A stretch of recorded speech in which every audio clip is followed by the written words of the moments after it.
Like the great revelation of the dark and light, the equal nature of dark and light. The great revelation is that if you are split in your consciousness, if you have dark over here and light over here, and you favor one over the other, what happens with that? You incur a karma to Sunyata directly, because it splits your mind. You are in like this polarity state, and that polarity state is your constant state of war state. So what we hold as a human race within us, it's being reflected in the entire world. So we complain about the world, but we don't know why it's happening. It's happening because we have that polarity within us. When we bridge that polarity, when we know how to have equal taste for both, when we know how to have the same feeling for both, the dark and light are the same. There's no distinction. There's no such thing as amazing sex and rape. They are the same thing. So when we can transcend at that level, that there is no such thing as rape, there is no such thing as amazing sex, they are both the same thing. So when you separate those two things, when you think like sex with my husband is amazing, but rape is bad.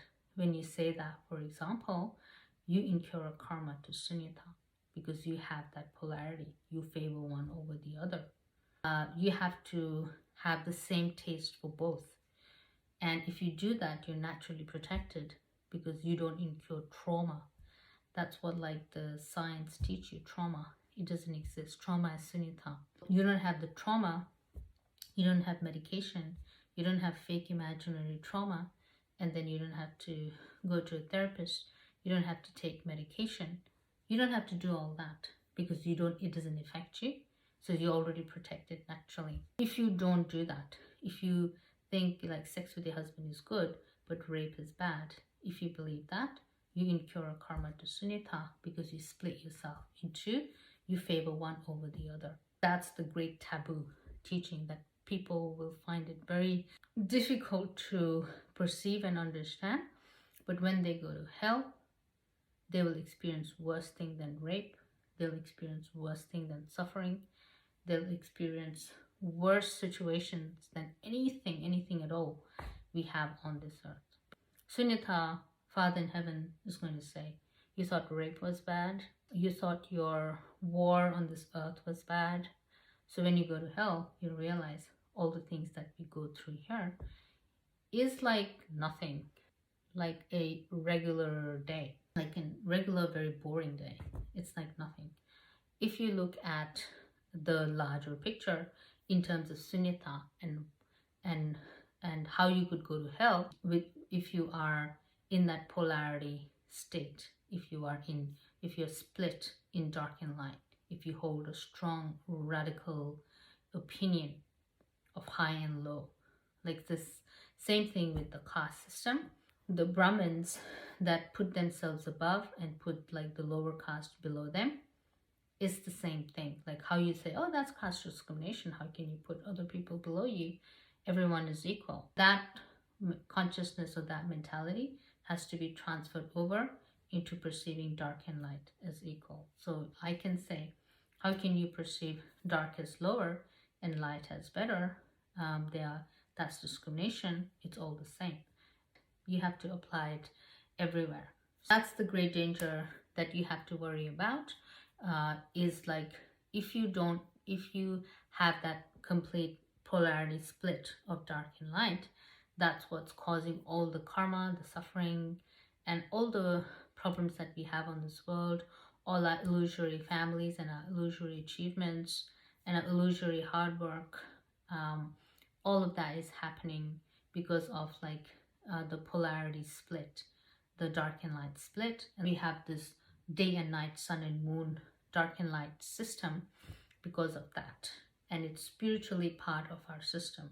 So you can say all the dark stuff that happens in the world which you don't like is night. It's the night. It's represented by the night. All the good stuff that you like is represented by the dark.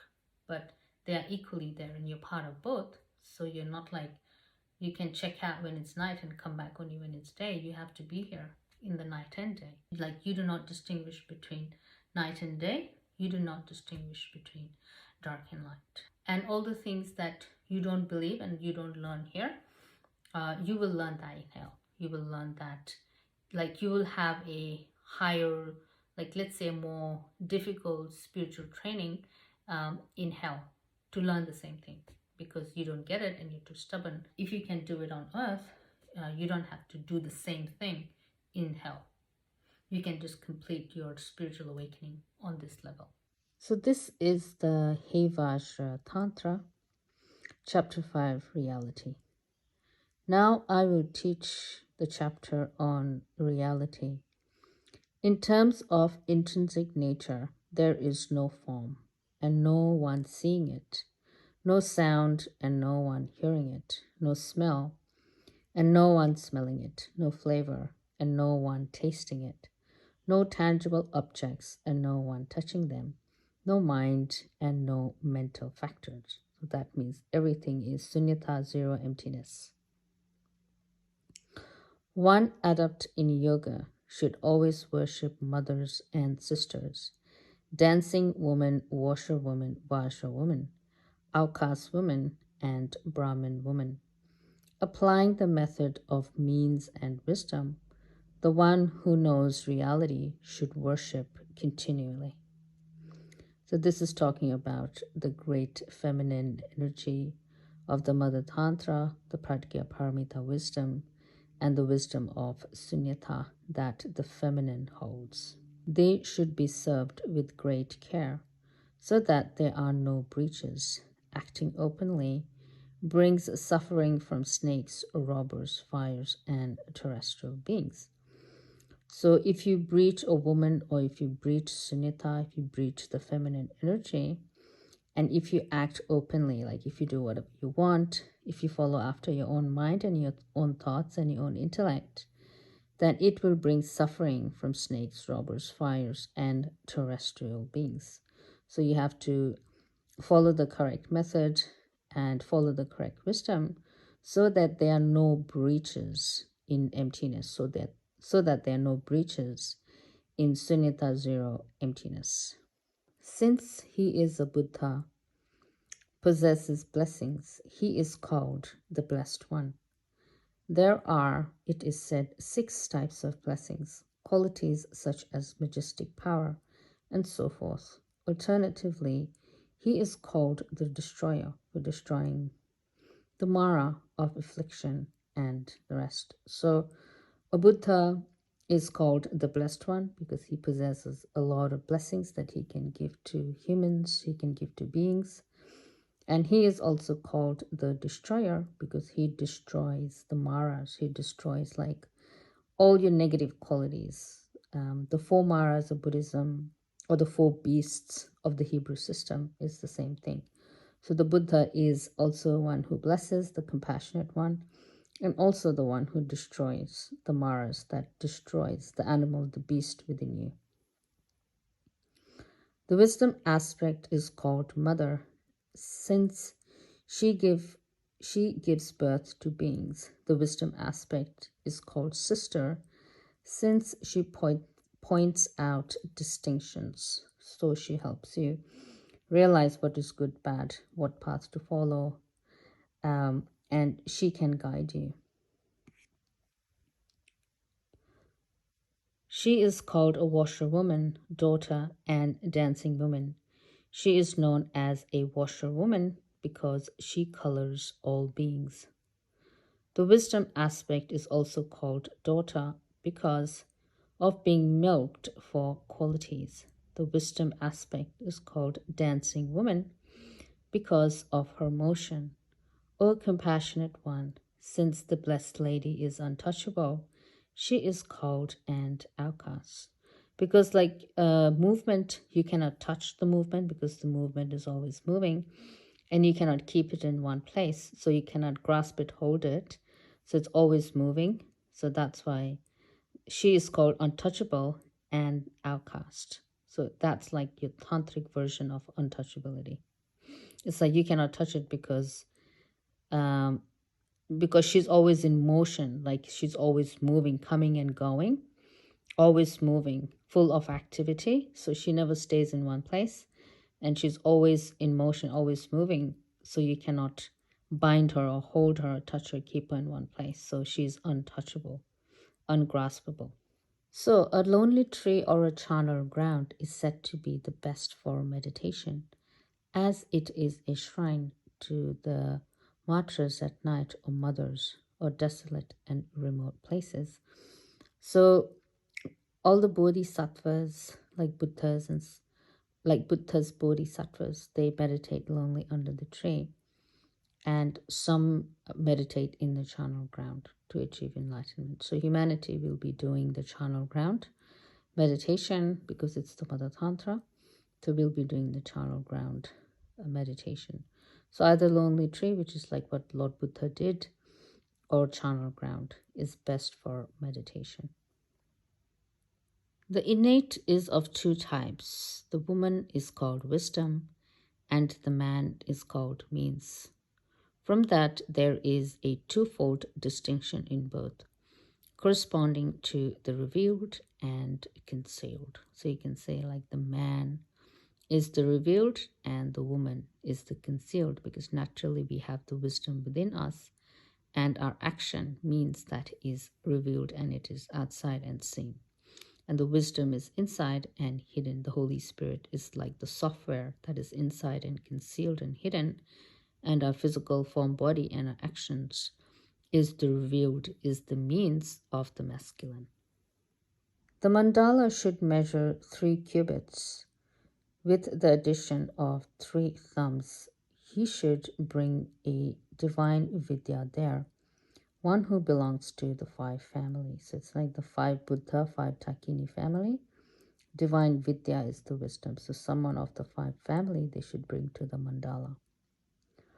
Or any other as available who is 16 years of age. He should serve the mudra until she produces sexual fluid. He should blindfold the mudra's face and likewise the face of the means.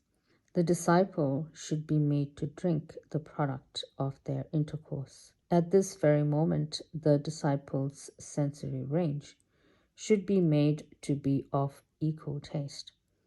From his self-awareness arises knowing, free from the notion of self and others. It is like the sky, dustless and empty, the sublime nature of existence and non-existence.